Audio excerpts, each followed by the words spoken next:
Aduh, besok kalau SNBP aku merah, gimana ya? So welcome back to Laksana FM. Di podcast tempat kita bakal ngebahas hal-hal seputar PTN, UTBK, SNBP, dan banyak lagi.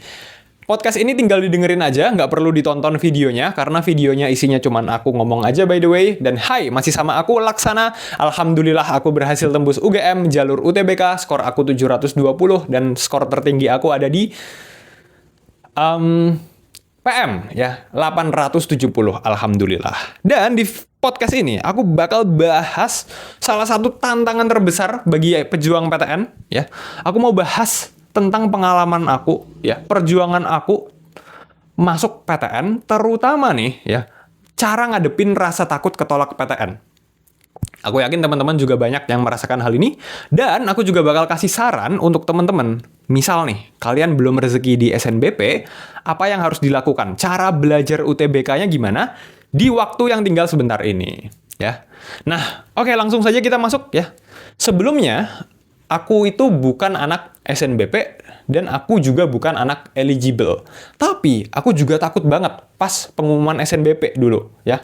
Kenapa nih takut banget, ya? Kan aku bukan anak SNBP, kan aku bukan anak eligible. Kenapa kok takut sama pengumuman SNBP? Nah, jadi teman-teman, ya. Banyak teman aku, teman sekolah aku, teman kelas aku yang mereka itu anak SNBP, ya, anak eligible. Ya, mereka teman belajar aku, yang nemenin belajar UTBK aku mereka, ya. Dan gini teman-teman, bukannya aku nggak seneng nih kalau teman aku sukses, bukannya aku nggak seneng kalau teman-teman aku keterima PTN, ya. Tapi jujur dulu tuh aku FOMO, ya. Aku fear of missing out, aku takut ketinggalan, ya. Aku takut banget nih kalau misal teman-teman aku, ya, teman-teman belajar aku yang eligible, mereka keterima, tapi aku nggak, ya. Aku takut gitu, aku takut merasa ketinggalan. Gitu. Dan aku yakin banyak juga teman-teman yang merasakan hal seperti ini, ya. Dan juga teman-teman yang SNBP, ya, takut juga gimana ya rasanya, gimana ya kalau misal perjuangan 2,5 tahun, ya, belajar 2,5 tahun dan juga membangun prestasi, membangun rapot, ya, gimana kalau misal semua perjuangan itu, ya, yang kalian sudah berharap masuk SNBP tapi ternyata merah, ya. Dan itu adalah rasa takut yang sangat wajar banget, teman-teman, ya, sangat manusiawi. Ya wajar dong kita berharap, ya, udah bekerja keras gitu kan, udah bekerja keras 2,5 tahun lebih gitu kan. Nah, dan di sini teman-teman kita bakal membahas bagaimana menurut aku, ya, salah satu cara terbaik untuk menghadapi perasaan takut tersebut. Oke? Nah, di sini ya menurut aku salah satu cara terbaik yang banyak orang belum bahas, cara untuk menghadapi ketakutan kita, masalah kita adalah dengan journaling, ya, journaling. Nah, journaling itu apa? Simpelnya adalah kita tulisin apa yang kita rasakan, pikiran-pikiran kita, ya, beban pikiran kita di kertas. Nah, dan juga udah banyak, ya, penelitian yang membuktikan efektivitas journaling. Teman-teman bisa cek di Google. Nah, jadi ya ketakutan, pikiran-pikiran, apapun yang kita rasain itu jujur aja, jujur ke diri sendiri, kita tulis di kertas. Nah, kenapa ini baik? Ya, singkatnya satu, ya, kita bisa jadi lebih lega, ya. Walaupun proses journaling sendiri itu kadang kita tuh takut, ya, teman-teman. Kayak kita mau nulisnya tuh takut, kita kayak mau nulisnya tuh kayak mau nunda-nunda gitu. Tapi, ya, sebenarnya, ya, kalau kita bisa bener-bener jujur sama diri kita sendiri, kita tulisin, ya, kita tuh bisa ngerasa lebih lega. Kenapa lebih lega? Karena kita bisa jujur nih sama diri kita sendiri. Kita bisa tulisin di kertas jadi lebih jelas, gitu kan. Kita bisa punya gambaran yang lebih jelas tentang masalah yang sedang kita hadapi. Gitu. Itu yang pertama, alasan pertama. Alasan kedua adalah ketika kita udah paham sama masalah yang kita hadapin, ya, udah lebih jelas nih, ya, kita bisa lebih mudah nyari solusinya. Gitu. Dan di sini kenapa kita harus journaling, ya, teman-teman? Karena masalah orang, ya, masalah hidup orang, tiap orang tuh beda-beda. Ya, kita harus bisa jujur ke diri kita sendiri tentang masalah apa yang kita hadapin, apa yang kita pikirkan tentang masalah tersebut, ya. Baru habis itu kita cari solusinya, ya. Contohnya gimana nih journaling? Ya, kalau aku biasanya nih, aku jujur aja ke diriku sendiri, terus aku tanya-tanya ke diriku sendiri, ya. Misal nih, aku takut nggak keterima PTN. Oke, aku tulis, gitu kan. Aku tanyain lagi ke diriku sendiri, kenapa takut nggak tembus PTN? Kenapa ya aku nggak tembus PTN? Aku takut nggak tembus PTN karena takut ketinggalan, takut ngecewain diri sendiri, takut ngecewain orang tua. Aku tulis. Ya. Nah, jadi kita gali makin dalam. Ya, masalah kita nih apa gitu. Lanjut lagi ya. Kenapa kok aku takut ketinggalan? Oke, tulis lagi. Ya, kita jujur aja sama diri kita sendiri. Gitu, teman-teman. Nah, ya, setelah kita sudah memiliki gambaran yang jelas tentang permasalahan kita ini, saran aku adalah kita bisa nih rehat sejenak dulu, kita lihat sejenak dulu, terus kita berterima kasih ke diri kita sendiri, ya, berterima kasih ke diri kita sendiri. Kenapa kok berterima kasih? Satu, berterima kasih karena kita sudah berani melakukan journaling, kita sudah berani untuk jujur ke diri kita sendiri. Itu yang pertama. Ya, kita berterima kasih ke diri kita sendiri karena jujur ke diri kita sendiri itu tidak selalu gampang, teman-teman. Itu butuh effort. Itu yang pertama. Yang kedua, kenapa berterima kasih? Karena kita telah menunjukkan ke diri kita sendiri bahwa kita peduli nih. Kita peduli sama hidup kita peduli sama masa depan kita, ya. Kita berterima kasih ke diri kita sendiri, ya. Dan juga berterima kasih ke diri kita sendiri, ya. Terima kasih selama ini udah belajar dengan rajin. Selama ini sudah mencoba untuk memperjuangkan yang terbaik, gitu, ya. Berterima kasih dan juga bersyukur, teman-teman.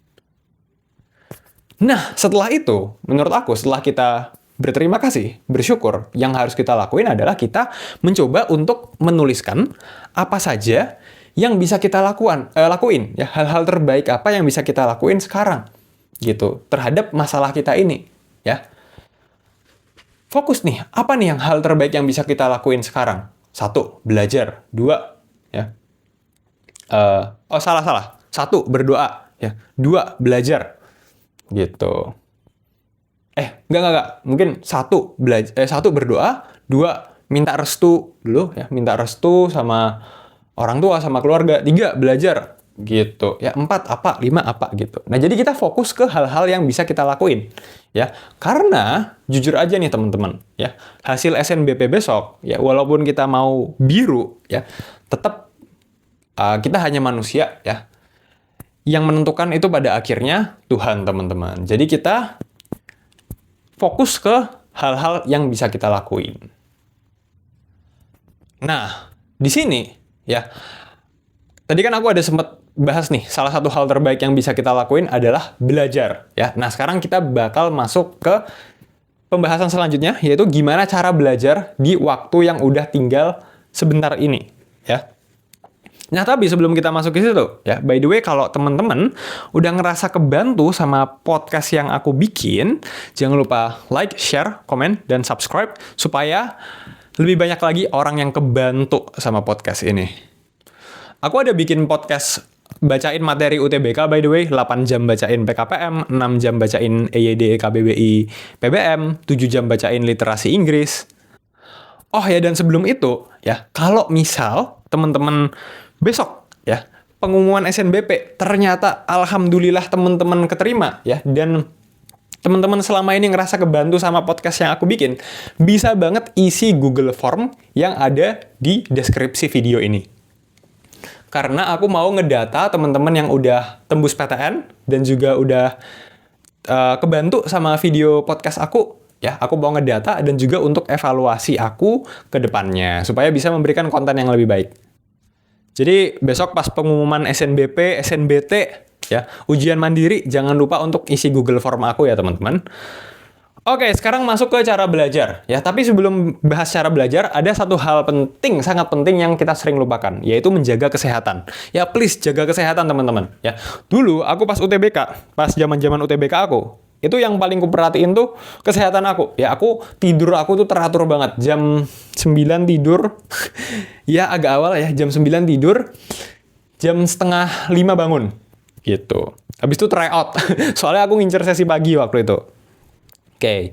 Nah, ya jangan lupa tidur, jangan lupa makan, jangan lupa minum. Karena kalau misal kita kurang sehat nih pas UTBK, itu tuh jelas bakal memengaruhi performa kita. Jadi aku berharap yang terbaik buat teman-teman, termasuk teman-teman sehat sampai hari H UTBK besok, ya. Itu. Nah, di sini ya, oke, kita akan masuk ke pembahasan cara belajar. Jadi Yang pertama nih, ya kalau misal teman-teman udah belajar UTBK dari lama, ya misal teman-teman udah belajar UTBK dari 6 bulan, dari 1 tahun, dari 2 tahun, ya. Nah, dan ya teman-teman udah ngerasa lama belajar dan ngerasa udah nguasain materinya nih, ya. Udah bisa lah sama materi UTBK dan skor tryout-nya udah bagus, ya. Yang terpenting sekarang buat teman-teman adalah menjaga materi-materinya supaya nggak hilang, supaya nggak lupa, ya. Review-review soal yang lama, dan juga teman-teman harus mulai mengerjakan soal yang lebih sulit, ya. Soal-soal materi HOTS, ya. Yang soal-soal yang udah lebih sulit lah, yang pakai pemikiran kritis level tinggi, gitu. Ya, itu untuk teman-teman yang udah oke, yang istilahnya udah belajarnya udah dari lama, ya udah mantep lah, ya. Saran aku tinggal 2 itu, ya. Materi lama diulang-ulang biar nggak lupa. Yang kedua adalah coba kerjain soal yang sulit, gitu. Nah, tapi nih teman-teman, ya aku yakin jalanan hidup orang itu kan beda-beda, ya. Ada yang udah sempat belajar UTBK 1 tahun yang lalu, tapi mungkin ada juga yang baru bisa belajar UTBK 1 bulan ini, 2 bulan ini, ya. Nah, saran aku gimana nih buat teman-teman yang bisa dibilang baru belajar UTBK, ya. Nah, menurut aku yang paling penting adalah kita mengecek materi prioritas yang paling sering keluar di tahun-tahun sebelumnya itu apa. Ya, materi prioritasnya apa dan fokus di situ, teman-teman. Dan juga teman-teman, ya. Oh ya, ini buat semua ya. Untuk H-30 ini tryout, ya, tryout dan evaluasi. Karena tryout itu adalah tempat kita bisa melakukan simulasi UTBK, ya. Uji coba UTBK. Dan tryout tuh paling pentingnya dievaluasi biar kita tahu salah-salahnya tuh di mana, ya teman-teman. Kita salah-salahnya di mana, kita benerin di situ, ya. Karena agak sayang aja kalau misal kita tryout tapi nggak evaluasi, gitu. Nah, dan saran aku buat yang baru bisa belajar UTBK 1 bulan 2 bulan ini, ya. Saran aku adalah teman-teman bisa fokus di PKPM, ya, matematikanya. Karena menurut aku itu yang paling butuh waktu banyak untuk dipelajari dan materinya paling luas, teman-teman. Nah, untuk belajar PKPM sendiri, ya, itu sebenarnya tahapnya menurut aku ada 4. Yang pertama ada fundamental, ya, kita belajar dulu untuk tambah kurang, bagi kali, pindah ruas, akar, faktor, perpangkatan, gitu kan. Kita belajar fundamentalnya dulu, habis itu kita belajar materi spesifik, ya misal kita belajar materi probabilitas, materi bangun ruang. Habis itu yang ketiga kita belajar praktek latihan soal, ya, praktek latihan soal, ngerjain latihan soal, sama tryout, gitu. Nah, baru yang keempat adalah kita ulang-ulang materinya supaya nggak lupa. Itu adalah 4 tahapannya, teman-teman. Gitu. Jadi kita cek nih, kita kurangnya di mana, kita fokusin dulu di situ. Gitu, teman-teman. Oke, jadi terima kasih banyak yang sudah mendengarkan podcast ini. Mari kita wujudin mimpi bantu 100.000 orang tembus PTN. And see you guys. Bye-bye.